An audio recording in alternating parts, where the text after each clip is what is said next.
And welcome back. This is the best in paranormal talk radio. This is Beyond the Darkness. I'm your host, Dave Schrader, along with me, Tim Dennis. Hello, Tim. Hello. Got a great show lined up this week. Yes, we do. Lots of stuff going on.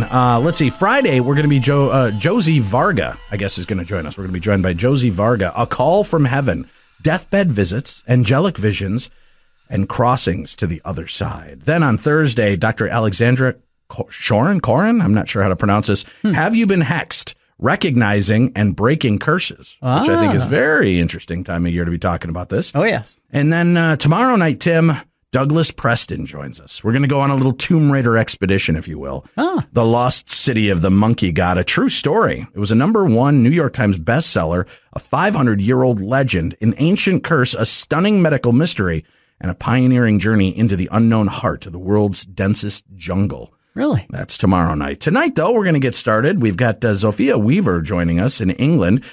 She's the author of a book called Other Realities, The Enigma of Franek Kluski's Mediumship. And welcome to the show. Thank you for joining us this evening, Zofie. Pleasure. Hello. Now, you're the past editor of the Journal and Proceedings of the Society for Psychical Research. Tell us a little bit about that organization. What is it that they do, and how did they come about? Well, the Society for Psychical Research was established in 1882. It is probably the oldest organization that devoted itself to investigating paranormal claims.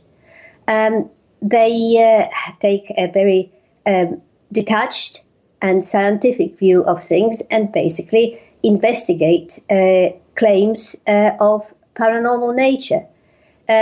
Its initial work was an enormous collection of spontaneous cases, which the original members investigated very thoroughly and then published. And that was probably the very first scientific work on the subject of the paranormal. When they were doing this work and they were checking out these claims, and I know things have certainly changed considerably since the time they began, would these cases ever be re-examined and looked at with more current understandings of science and the principles of how the body and the mind work? Yes, they are often re-examined, but strangely enough, spontaneous cases don't change all that much. In the 1930s and later, Louisa Rhine, who in America collected an enormous number of cases, and they all seem to have similar sort of events that happen in real life to ordinary people. And the same has happened to me. I am Polish by birth, and I started some time ago collecting Polish cases. And what really struck me immediately was that they fall into the same categories as all the previous ones. People have precognitive dreams, people see apparitions, people have premonitions, intuitions, all sorts of and telepathic experiences, awareness of a crisis with a person who's close to them. It doesn't seem to change. How far you go, you can investigate them. That's another matter, because these things often happen without witnesses. And so corroboration is difficult. But it's the sheer numbers that really, to me, speak about the genuineness of the phenomena. Do you ever find, though, that in researching this, I mean, people like to feel important. They hear about a case and suddenly they had something maybe remotely similar happen, in a very slim way, but then, upon retelling of the story, now suddenly it builds up to sound just like another famous case. How as a researcher, do you go in, like you said, it's so hard sometimes because there's no witnesses there, or it was a one and done thing. How do you go in and investigate these claims and know when it is something that's just being elaborated on as opposed to, getting the full true telling of the story? I know exactly what you mean, and it is very, very difficult, but I have been on our spontaneous cases committee for years, and I tend to be the one who now receives the calls, the reports from people. And I think I usually feel I'm onto something interesting when people start, believe me, I'm a sane person, but this is what happened. Right. And then their case falls into categories that other people have reported over centuries, in fact. So you start thinking, well, you can't approach it by sort of lab investigations, but you can classify it and see patterns. And in fact, people have done so. And one of the important things that came out of some previous research was how much of our sort of paranormal experience relates to the people we're close to. Really? Okay. So, can you expand upon that a little bit more? What do you mean the cases depend on who we're close to? Because, say, dreams, premonitions, awareness of something might be going wrong, usually precognitive dreams, they are hardly ever about material things. They are usually about people you care about. All right. And on an average week, you say you get all the calls on this. What do you hear most? What kind of calls, what kind of responses do you usually get? Well, I think things have changed a lot now because of the internet. People who have particular interests tend to go and find the sites which have things of interest to them. So I think we get fewer calls now, and a lot of them are actually to do with people who think they have a poltergeist or something, that disturbs them around their house. Or some are to do with precognition, dreams, or contact with, deceased relatives, that sort of thing. People do report these things still. Out of curiosity, when you talk about the poltergeist cases, do you go out and investigate those? As I know that those can usually have a very short window of opportunity as well. I don't, but our committee does, yes. If it's feasible, then they will go out and talk to the people and do investigations, yes. And how often do you get there and find out there's absolutely nothing going on? I mean, they're poltergeist cases, from my understanding, are few and far between. Really good, kind of trackable poltergeist cases. I haven't got the statistics on that. I know of some that have been investigated and published in our journal, where people did actually experience the phenomena and recorded them. And some time ago, we had a paper where somebody recorded all the sounds produced in cases of poltergeist. But I really don't have the figures on that. And you need to go to the literature to find out more. William Rawle and Alan Gold and Tony Cornell's book, which goes back sort of and investigates 500 cases going back centuries. The idea that people have this connection to the supernatural realm, to the abilities to make things move with their minds in kind of chaotic energy spurts, which, a lot of poltergeist cases seem to be finding. It's not so much ghostly activity as it seems to be energy being thrown off by an individual indirectly. Do you think that one feeds the other? Does somebody that's disturbed, and I don't mean that in necessarily a negative connotation, but somebody that's energy is disturbed, creating this poltergeist energy, is that giving an energy force for the paranormal to cling to and make itself known? Or do you think it's the paranormal being there that's creating this poltergeist activity and affecting the one person? I don't think it is one size fits all. But it is certainly the case that in a lot of instances you have people with various problems whose energies, if you like, create the phenomena. But you also have what used to be the craze for table tipping. It started in the 1850s, where it was more or less a parlor game. And I know of some parapsychologists who were having a wonderful time and at a conference. And, the table started levitating because, they thought, oh, wow, let's do it. There were some experiments in the 1960s where a group of people under a psychologist did create these phenomena when they had the right attitude, the right frame of mind for feeling, well, we can do it and did it. Table tipping, looking at that phenomena itself, have we found any scientific explanation for it happens aside from the occasional knee bumping the table or manipulation? Are we finding any real reasons for why tables would levitate? Well, I don't know what you mean by real reasons. The fact that they do, I think, has been established in a number of cases, both historical and current.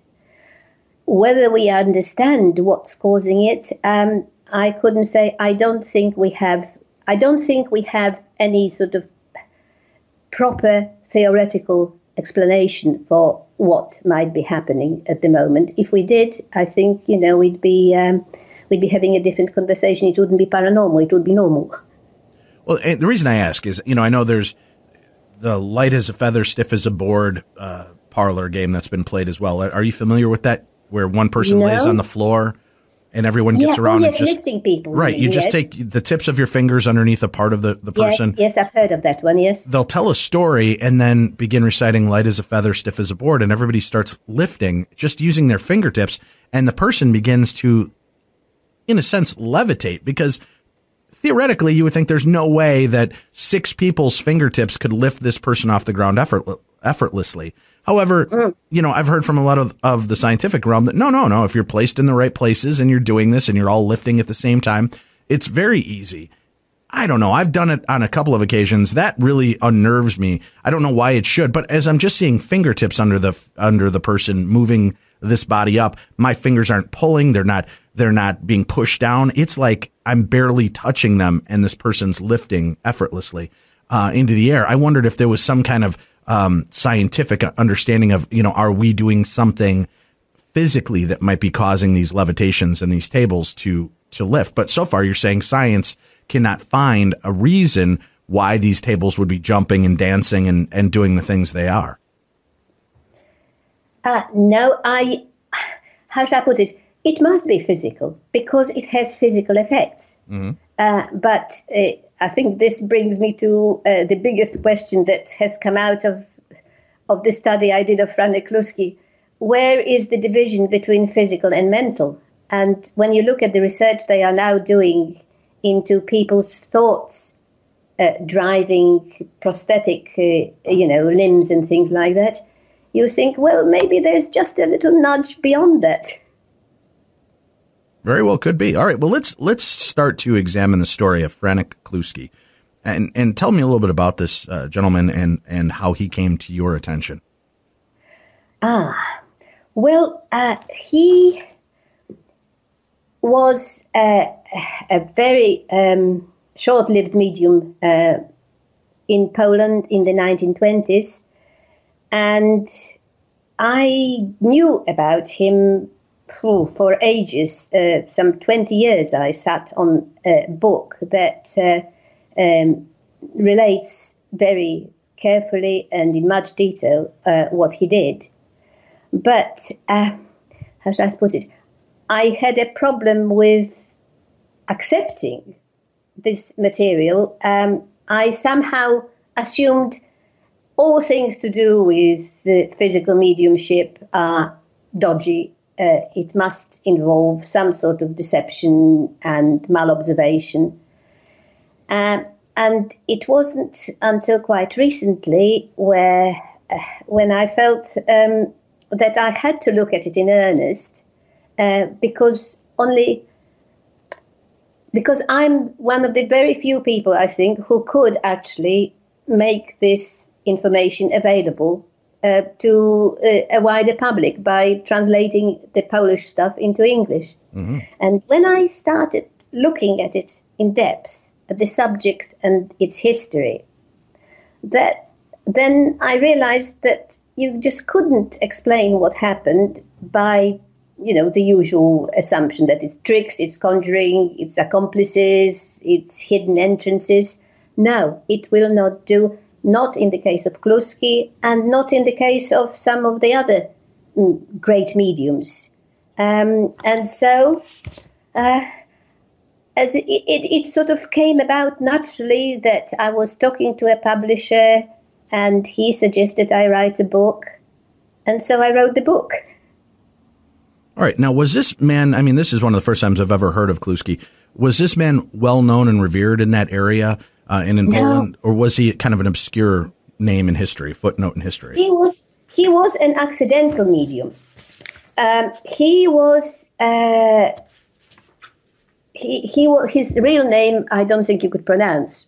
It was Teofil Modrzejewski, and he was a writer, a journalist, and worked in banking. He had strange things happened to him all his life, as we later found out.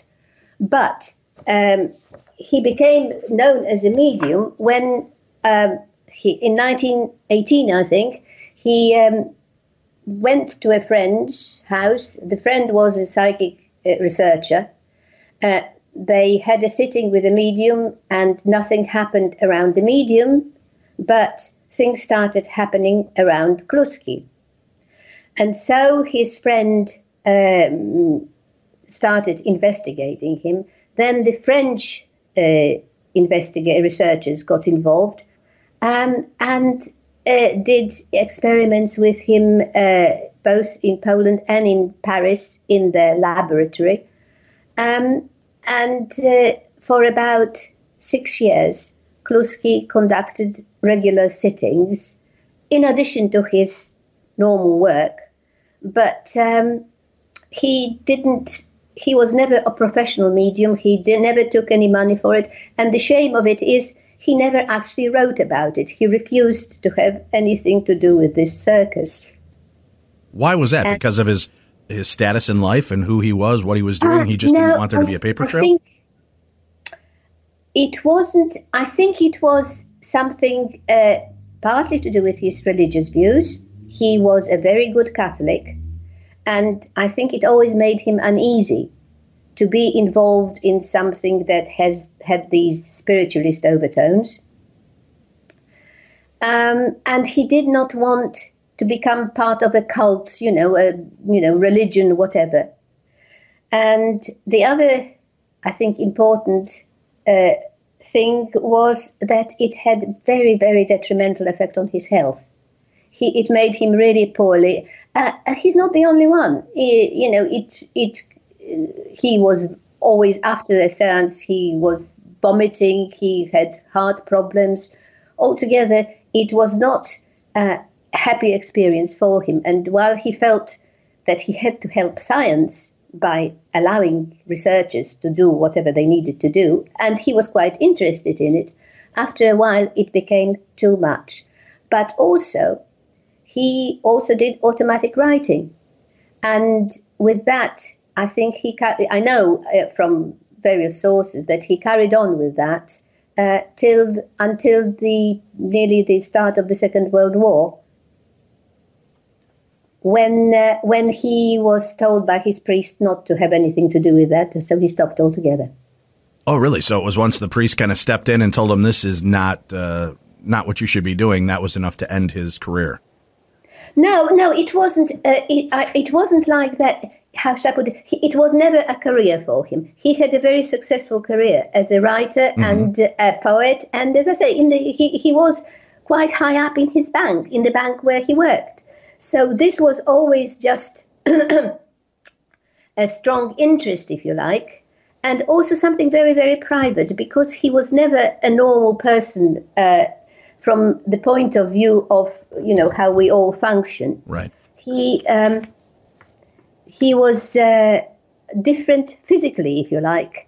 There were always not apparently, always knocks and lights and electrical things happening around him. In fact, a friend of his, another journalist, said they always knew when he came into work because all the lights started flickering.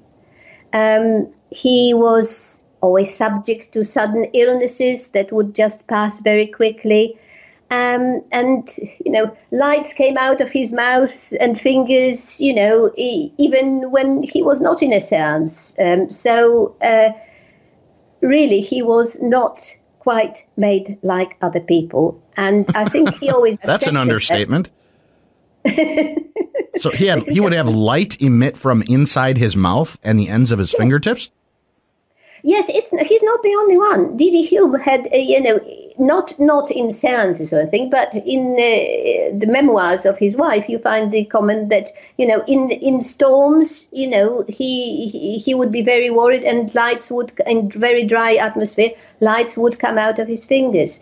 I mean, Kluski, compass needles moved for him, very easily.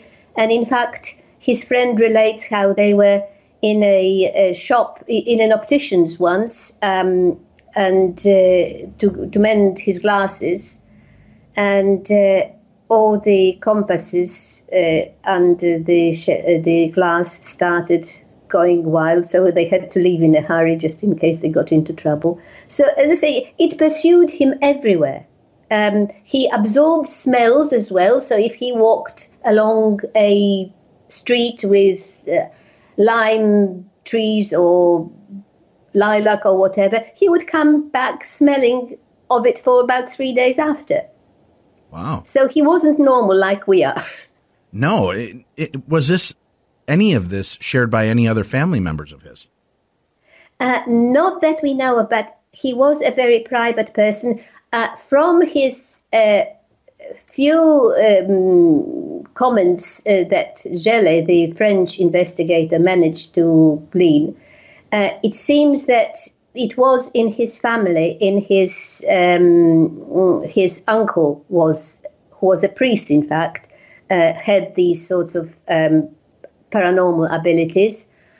And as far as I know, he had it as a child as well. He always seemed to have had out-of-body experiences. He seems to have talked to dead relatives quite easily. But this is not something that he wrote about. All he ever did was write a little story for Gelle, for this researcher, about based on his own experiences, but in the form of a story, about a little boy who is able to go and visit the mole.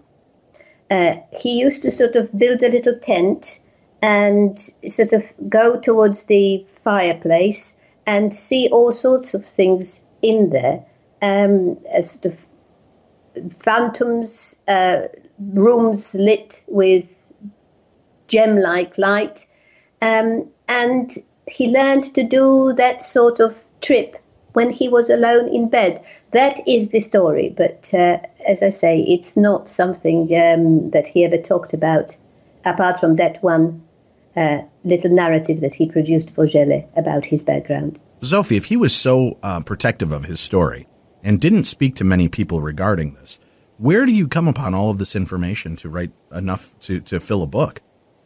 Oh, but the book is not about what he was like as a person.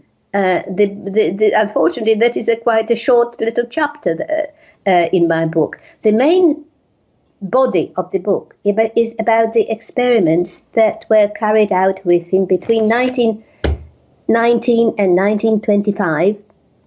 And there were plenty of sittings.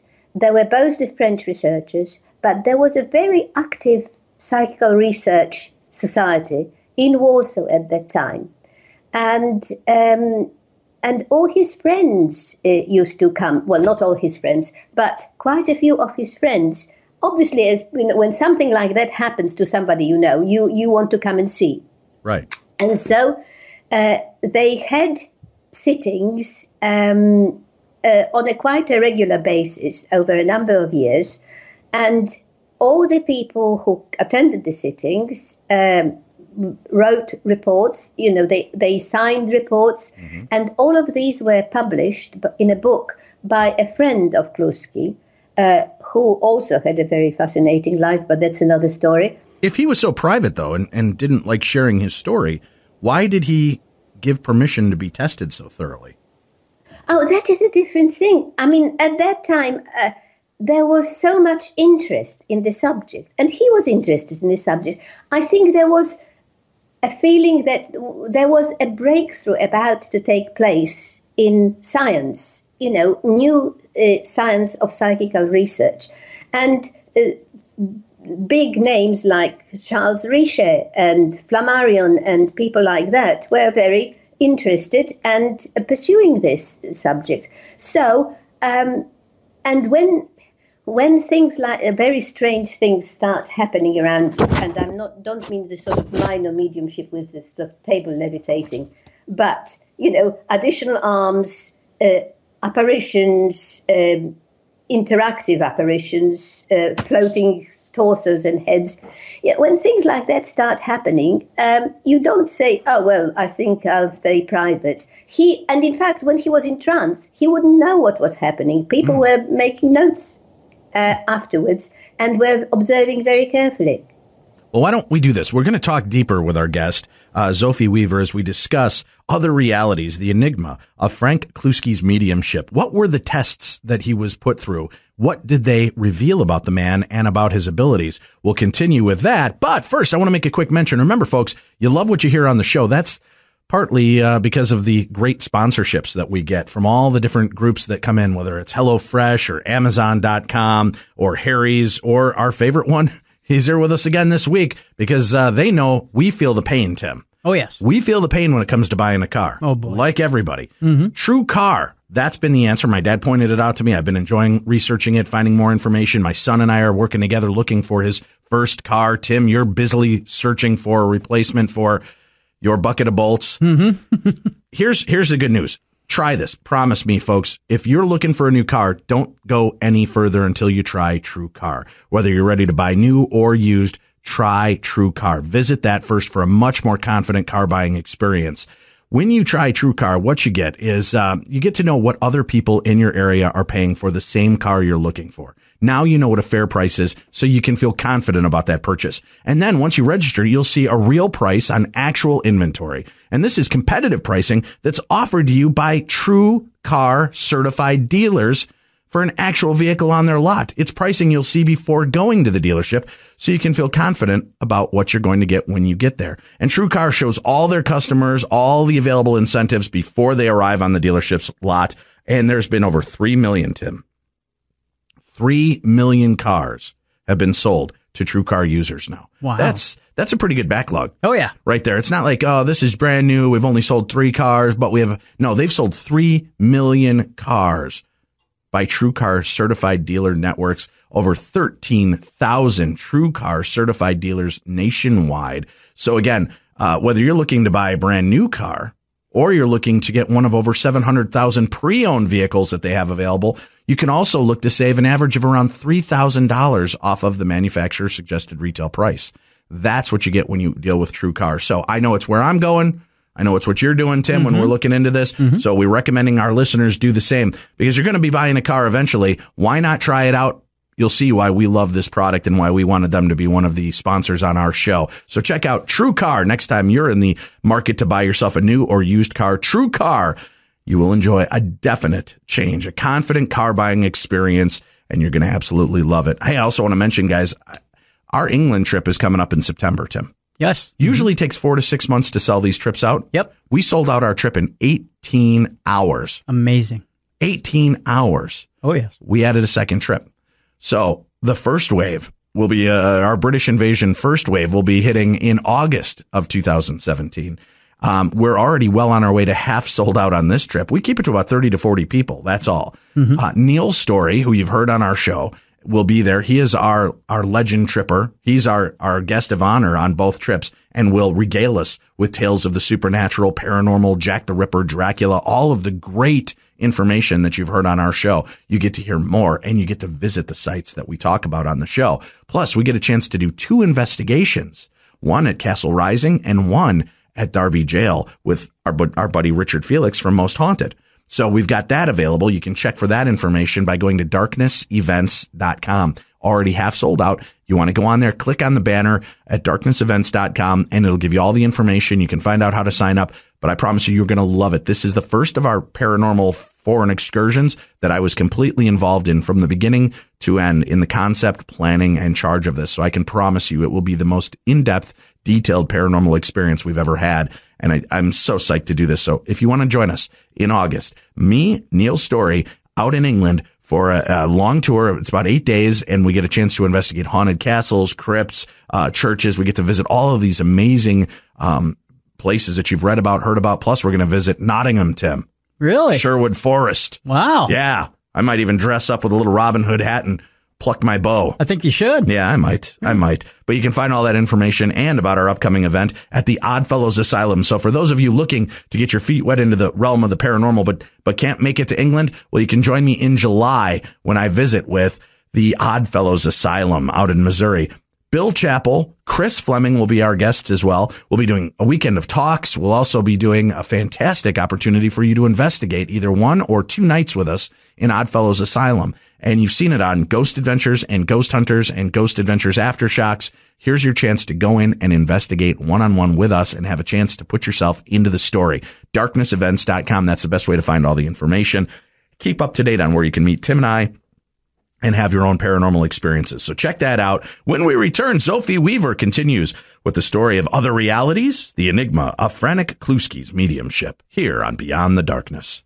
I'm Rob Cisternino, the aptly named Rob Has a Podcast, where we're creating fun, smart conversation around reality TV games like Survivor. And this March, Survivor Game Changers is finally here. Join me weekdays for episode recaps, player interviews, and of course, your feedback. So if you're ready for a game change in your own Survivor experience, download Rob Has a Podcast at podcastone.com on the Podcast One app or subscribe on iTunes.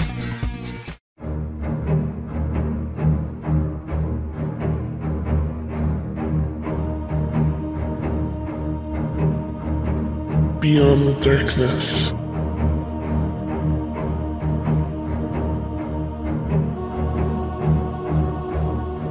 And we're back. This is Beyond the Darkness, your home for the best in paranormal talk radio, 5 nights a week, Monday through Friday.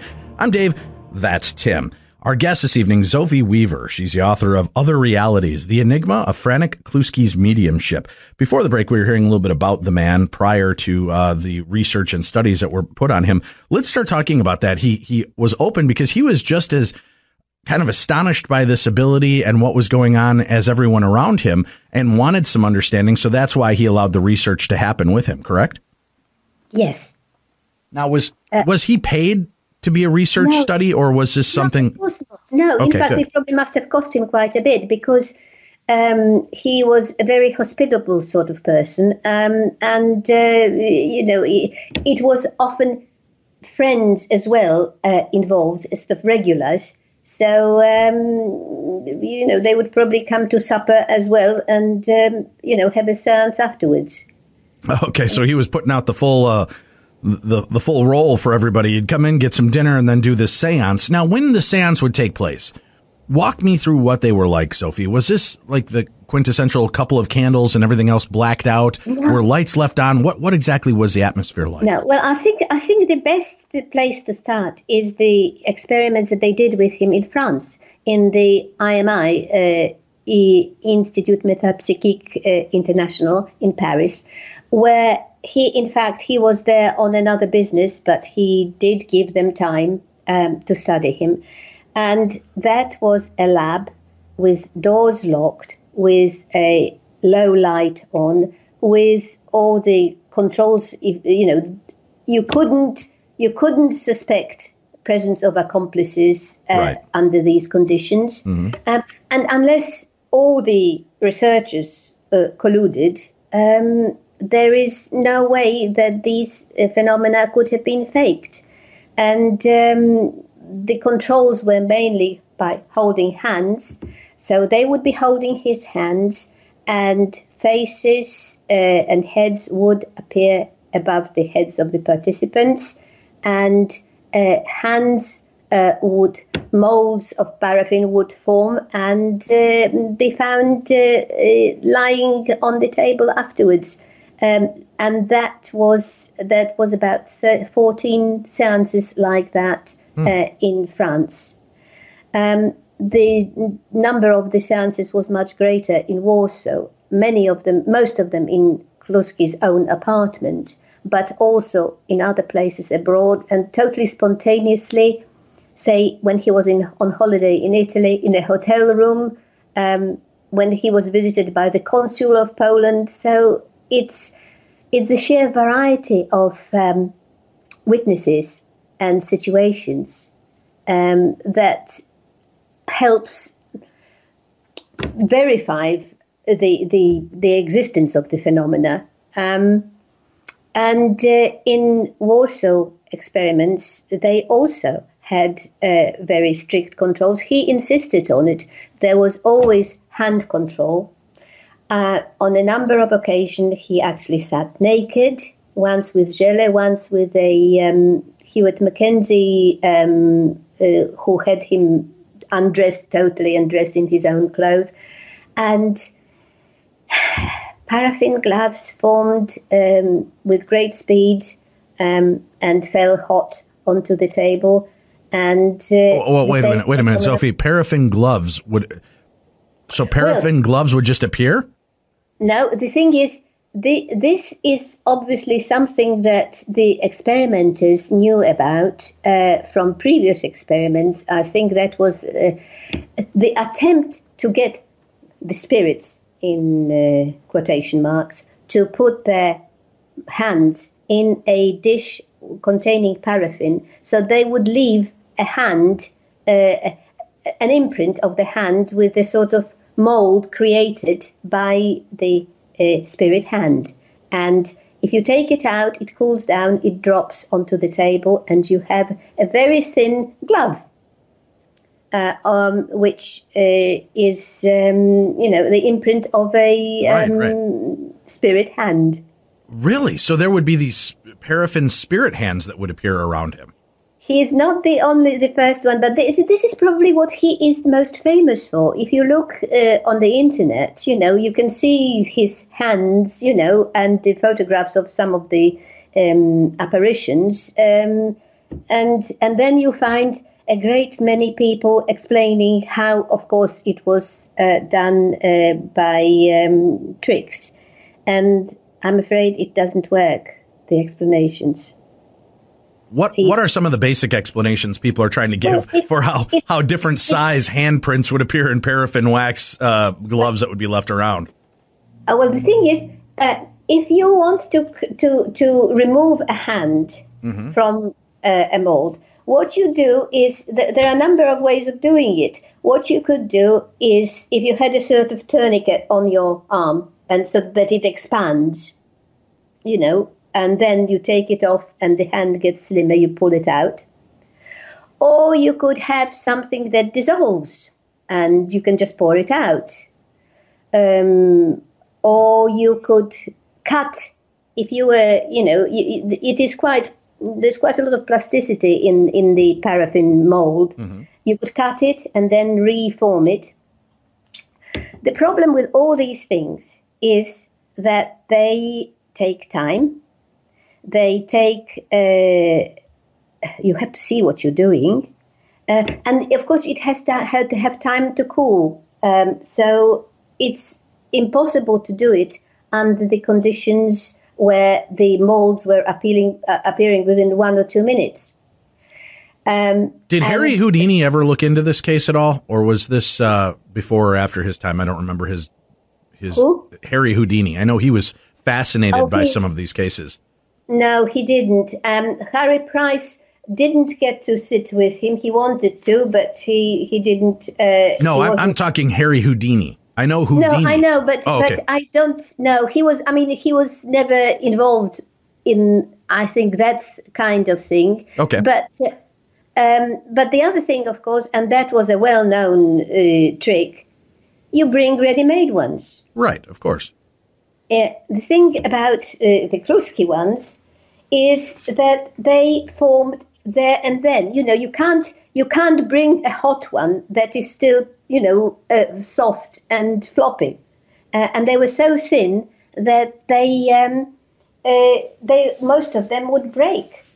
And some people did actually see them forming. And there are a number of accounts from different bodies, different, totally unrelated people. And I'm going to quote you a little thing from Gelli's account of what he saw. Suddenly, we see two shining points which float at the height of 1.5 to 2 meters above the paraffin container. When all attention is focused on them, the lights slowly descend and enter the container. We can hear the splashing of paraffin. The lights emerge from the container, float above it for a while, and then dip in and splash again. Finally, they rise up, always visible through the layer of the paraffin, and lower themselves sufficiently to place on my hands the still warm paraffin mold. Now, explain that if you can. There's no way to. That's amazing. I know. See, this is what astounds me so much. Okay. In 2017, I would love to see somebody pull that off as a special effect now with all the technology we have. It would have to cost thousands upon thousands of dollars to do a trick like that. And yet this is taking place between 1918 and 1925, and it's happening in front of people. And he brought it with him. He was doing it naked in a few cases. Where do you keep a preformed paraffin wax hand and not get caught with it? Unbelievable. No, this is, as I say, I am totally without a worldview now. It has knocked me, going through this whole subject has left me, confused, shall we say. Mm-hmm. Well, there's always detractors of the time. At the time, who was looking into Kluski and saying this is a sham, this is a fake, and what evidence did they find? Was there ever, because a lot of the mediums, even the really good ones, tripped up once in a while, and there would be something that looked a little fake about what they were doing. Did this happen to Franek at all? No, and I think, partly because he wasn't a professional. He wasn't, giving sittings. There was never even a whisper of fakery about him. The people who question the genuineness of his phenomena are often online, and we've published, our journal has published, natural ways of producing such paraffin gloves. And, absolutely nothing wrong with that. That is absolutely true. You can. The thing is, can you do it in the dark in 2 minutes, dropping a soft, floppy glove onto other people's hands? When sort of shining lights are seen to get into the paraffin and come out again. Wow, that's fascinating. That's a really interesting aspect of the story, the Kluski hands. Who thought up that idea? There has to be a genesis to that experiment. Was there one researcher who said, if they're really here and they can do this, let them put their hand in the paraffin wax? Oh, that goes back to the, I can't remember, I think Denton, early 19th century, sort of mid-19th century, I think. I've got it somewhere, but I've forgotten the date. And that sort of became a standard.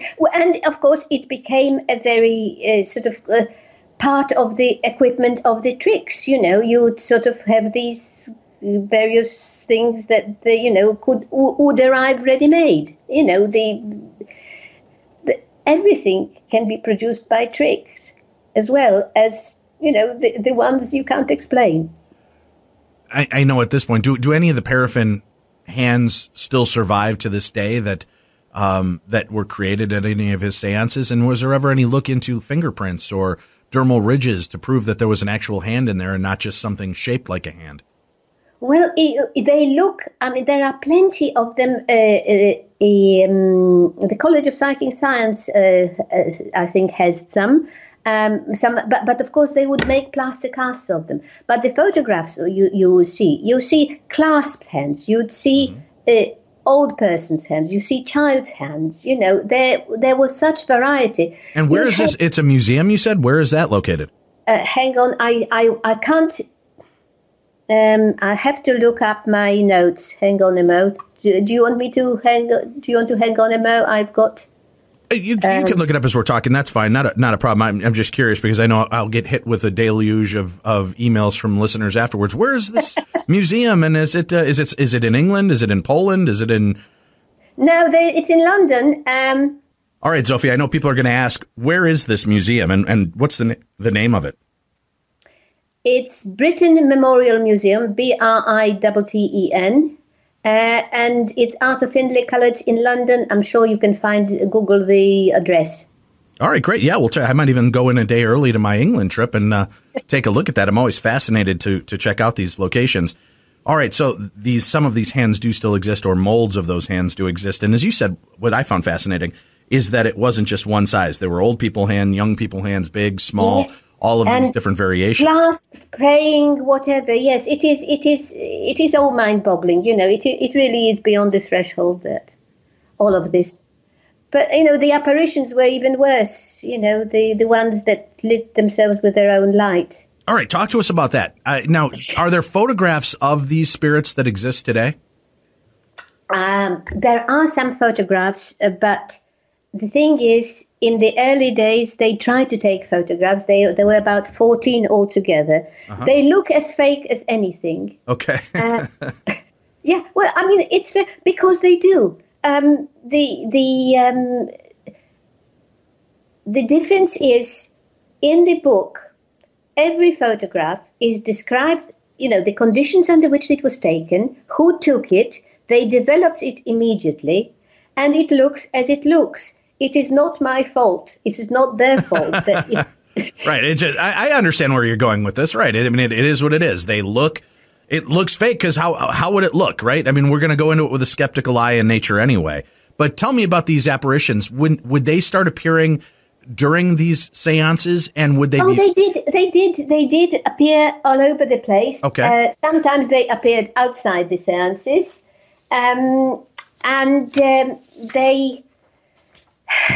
The most interesting thing that I find about them are two kinds. One is the ones that towards the end of his mediumship, which were totally self-illuminating. In other words, they lit the whole room.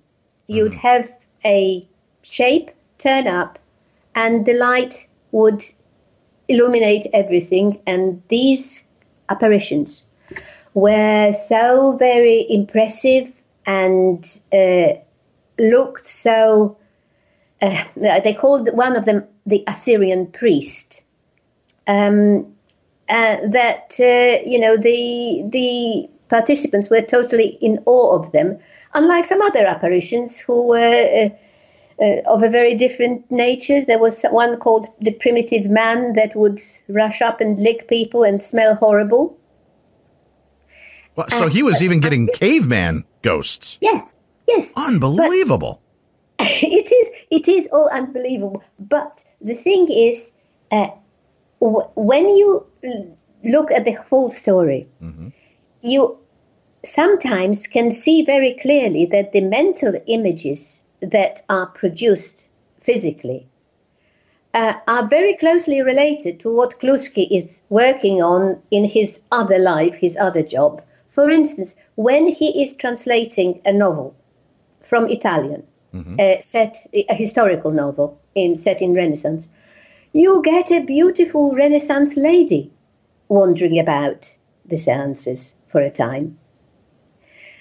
When he's in Italy, and that you couldn't possibly arrange anything, he has an apparition of somebody called Battisti, who was an Italian hero executed by the Austrians in the war. And the Italians there recognize him. Somebody, he didn't know. It's as if everybody, and particularly Kluski, managed to produce physically the contents of their minds. That's right. He became. They almost became projectors. Yes. Of this. Yes. Wow, that is unbelievable. That's what a fascinating story. I understand why you would want to research a man like this, because these are amazing details. And folks, again, the book, Other Realities, The Enigma of Frank Kluski's Mediumship. That's what we're talking about. So you can certainly get the book. And it's available on Amazon.com. Is that right? Yes. So do us a favor, folks. Go get the book. But the way you're going to do it, go to podcast1.com, click on the Killer Deals link. Then you'll find Beyond the Darkness, click on our banner, and then order through one of the three, either the UK, American, or Canadian Amazon.com link, because remember, a small portion of every sale goes to help keep this show afloat and keep us on the air. But this book is phenomenal. You got to get a copy of this book to hear this story, because, again, we're just touching the surface, scratching the surface of this man's life and what it was like with the tests he was running. These spirits would show up. Would they be spirits connected to somebody in the room, or would they be historic spirits? I mean, you had the caveman spirit, obviously. And would they come with messages of, foretelling anything of the future? What was the gist of these communication sessions, these seances? They weren't really. There were some that were recognized as dead relatives by people who were there, and but they didn't sort of have any particular messages about anything. In fact, they spoke very little. And the funny thing is, the Kluski had very poor, very weak voice. So other mediums, might have very strong vocal phenomena. He didn't, which is another thing that I think connected very closely to his body. Now, would these voices emanate from him, or would they emanate from these apparitions? From the apparitions, but then with voices, it's difficult to tell. And as I say, most of the communications took the form of knocks, and sometimes they went and typed in the corner. They typed very fast. Oh, really? So they would be doing the seance, and you'd hear yes, as they were typing up a response?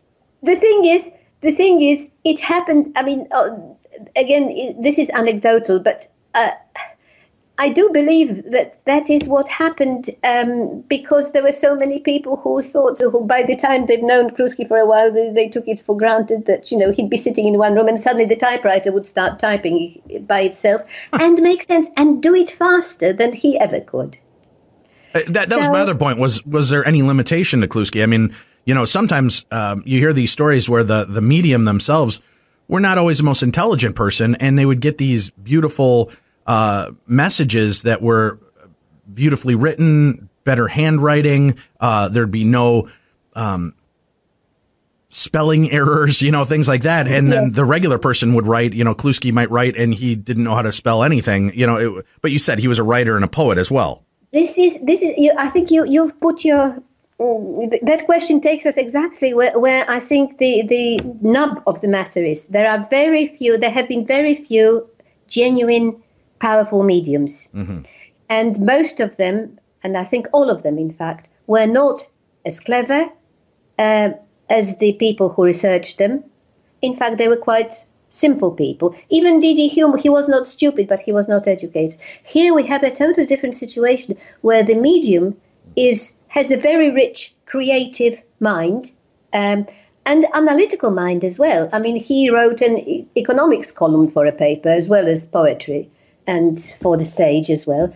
But also his sitters, because of the time it was in Poland where a group of people came together when Poland regained independence, and there were a lot of, basically they were the top of the society that was being formed at the time. There were military, political, academics, writers, and of course Kluski himself had written for the stage, so there were some sort of, theatre directors, opera directors, actors, singers.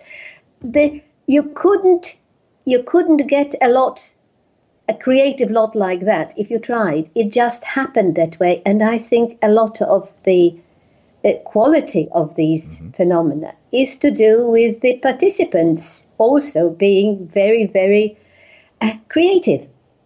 And I think that is an area that really needs looking at. How far can our imagination take us? Well, the title of the book is Other Realities. Talk to me about what aspect you mean on that, Other Realities. How does that tie into the story of Franek Kluski? Because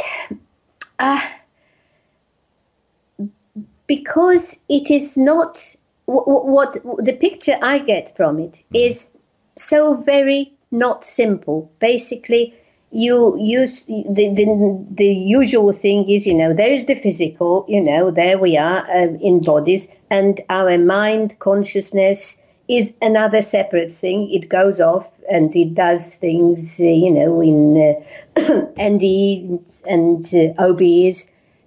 Here we have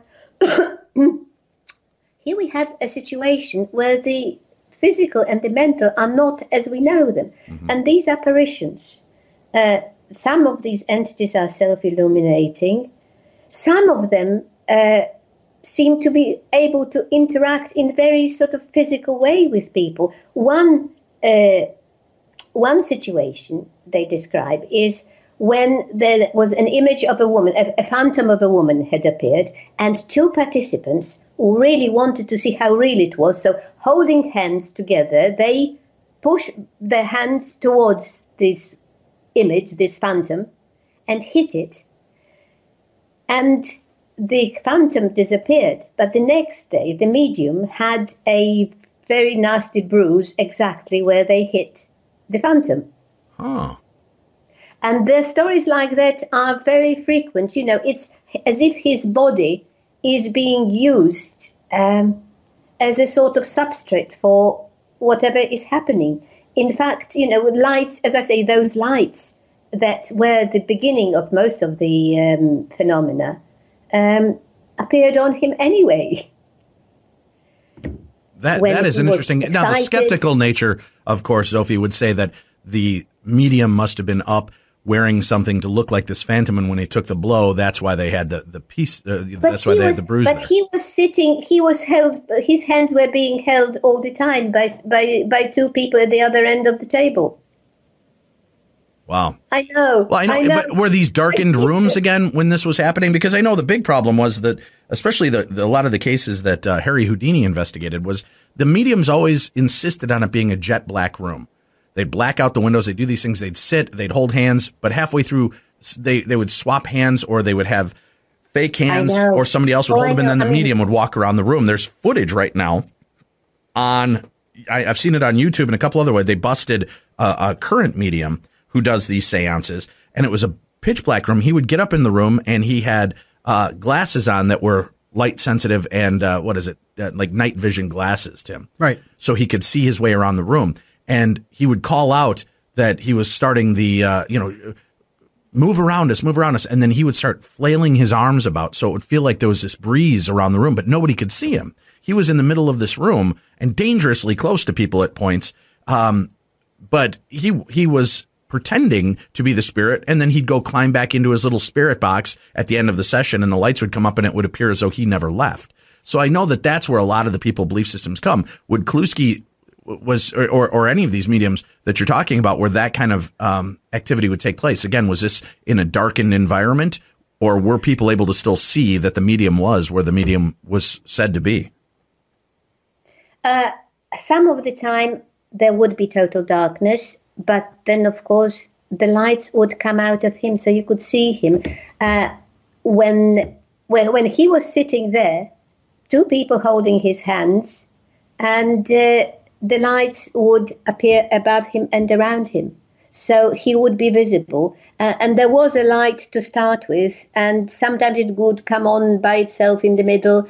So I'm afraid this will not do, apart from which, you'd have more than one apparition appearing at the same time. He would have to be, he would have to do an awful lot, because another thing that would happen is somebody would be looking, they would be observing, they would be looking at an apparition, and that apparition would change to another person as they were looking. Now, that is something you cannot really do without modern... Yeah, that sounds like modern special effects. It would morph from one physical being into another. Would they leave any other trace evidence, aside from these paraffin hands behind, would they leave any trace evidence? Anything else? Bring things. I know the skull experiment, which is something I still want to talk about on our show, and we've been trying to get somebody to come on here and discuss this. They would have things apport from different. They'd have newspapers apport from old time era in pristine condition. They would have coins. They would have relics that would appear. Did any of these spirits come bearing gifts, for lack of a better term? Well, at the beginning, the thing about the Kluski experiments is that they developed. In the early ones, there was a lot more movement of objects, things, furniture piling up, and apports, of various sorts. But over the years, they changed. The nature of the sittings changed. At first, they would sit, in the light, sometimes him sitting in the middle. Towards as the lights got stronger, they obviously, and the Kluski would go into a much deeper trance. So he would be sitting there for an hour, totally oblivious, like a husk, and the phenomena would be happening all around him. So there were fewer apports, and we don't have many reports from the early days because all these people, they just didn't know what to expect. Things kept happening. And they were sort of not keeping proper records. It was only with time that they developed a procedure for keeping the same controls and watching and letting things develop. So apports, yes, in the early seances are more sort of violent, but more like the sort of what I would call minor mediumship. The later ones are much more mental, and the very late ones with these self-illuminating phantoms, I'd say, are much more what Kluski felt this should be about, and more sort of of a spiritual nature, but not spirits as such. No, there wasn't. There were people trying to, obviously, some people trying to contact their relatives, but there were no stupid conversations. And with a man with this kind of talent, why do you think he did this for just such a short amount of time? I think, quite honestly, he got fed up. Because when you think, there he is, sitting for an hour, totally oblivious of what's going on. Various people have reported that he looked totally drained. He was hemorrhaging. He was sick after a seance.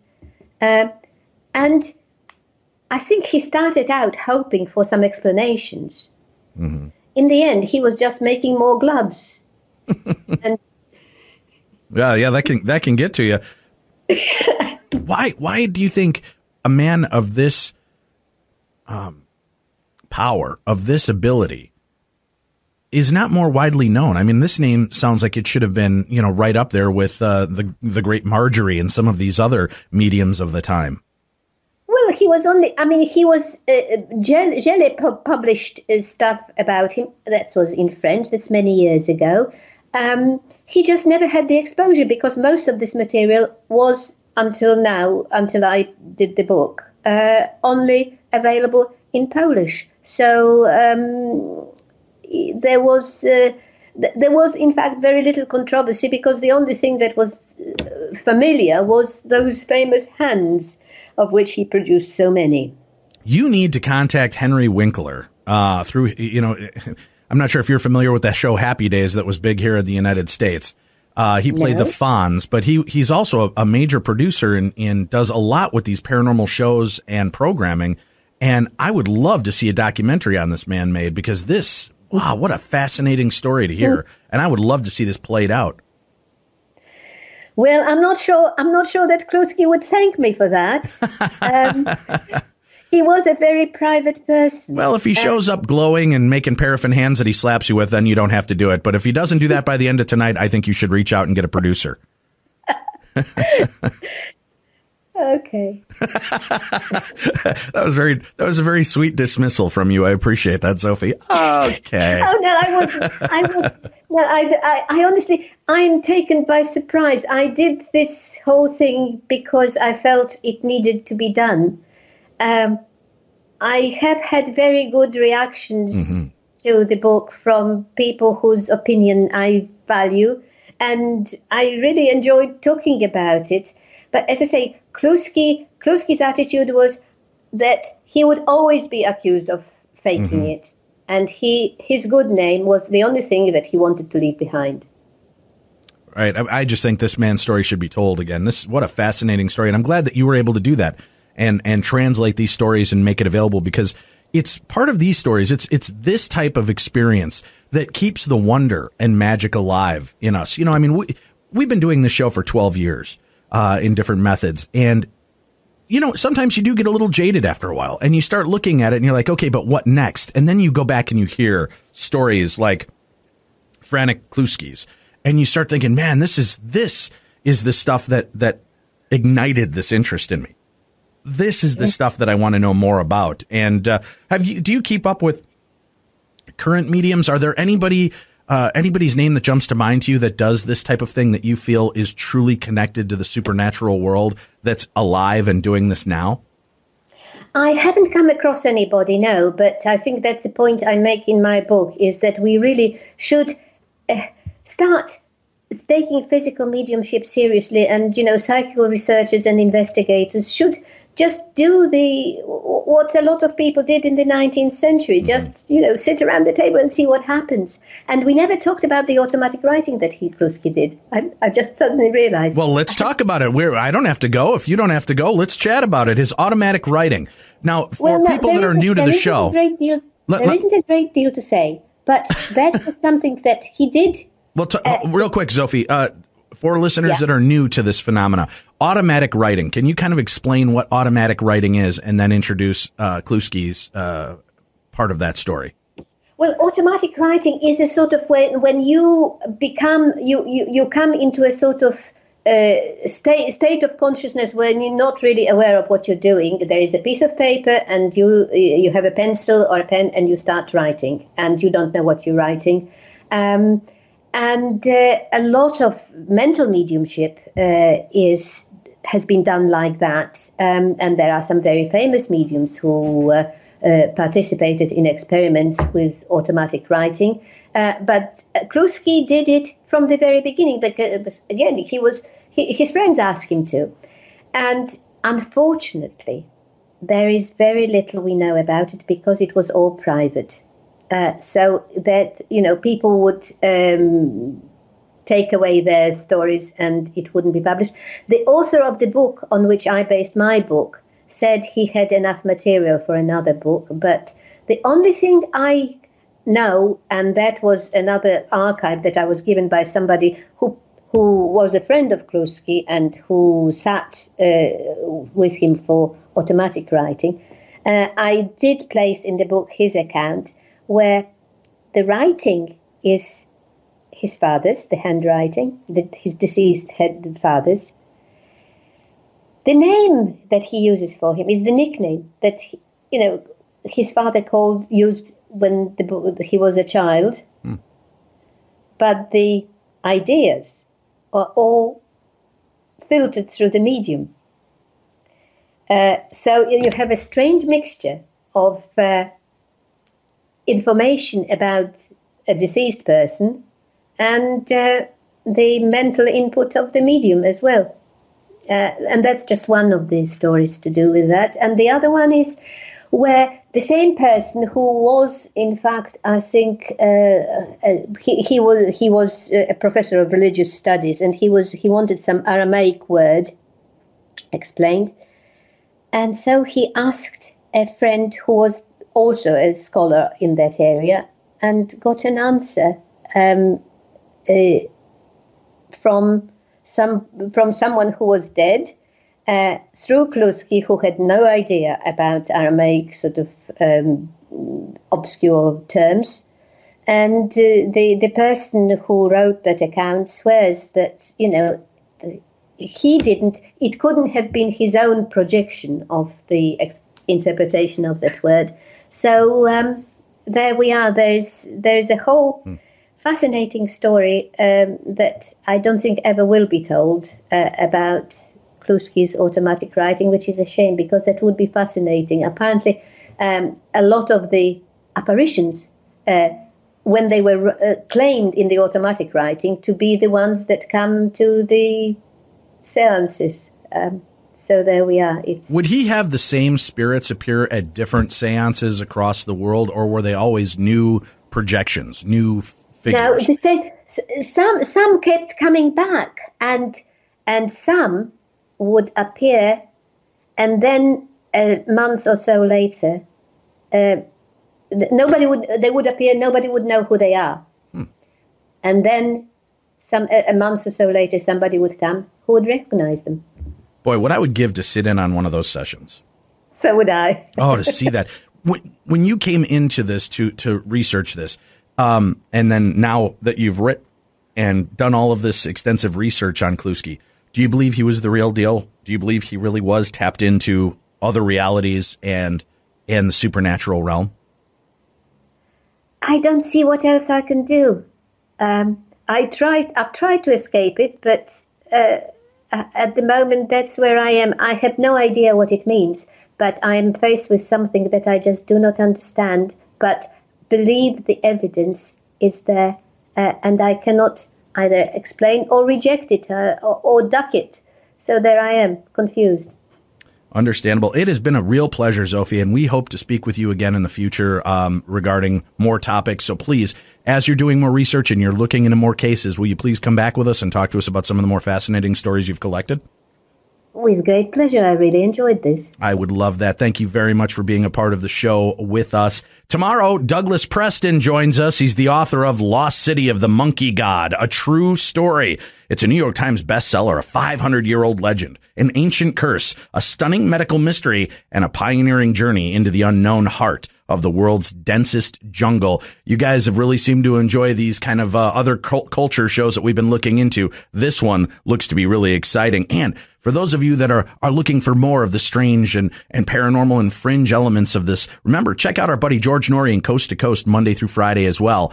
And Coast to Coast actually on 7 days a week. But tonight, he's got a show looking into infectious disease and practicing witchcraft. The first half, public health scientist and biosecurity expert Dr. Michael Osterholm will discuss what we have to do to protect ourselves from the growing threat of 21st century infectious diseases. And in the second half of the show, former professor of English, composition, artist, writer, and practicing witch Harold Roth joins George Norrie to discuss the various types of witches, both good and evil, curses and protection against them, enhancing lottery odds, wealth magic, and how to grow plants used in the process of witchcraft. That's tonight on the Best in Overnight Talk Radio with our pal George Norrie. And remember, I'll be back hosting Coast to Coast AM on March 25th. So you can check out coasttocoastam.com to find stations in your area and be able to listen to that. Special thanks to KNSI Radio right here in St. Cloud, Minnesota for allowing us to produce these shows for you. Again, thanks to our guest, Zofia Weaver, the book Other Realities, The Enigma of Frank Kluski's Mediumship. And remember, this show was brought to you by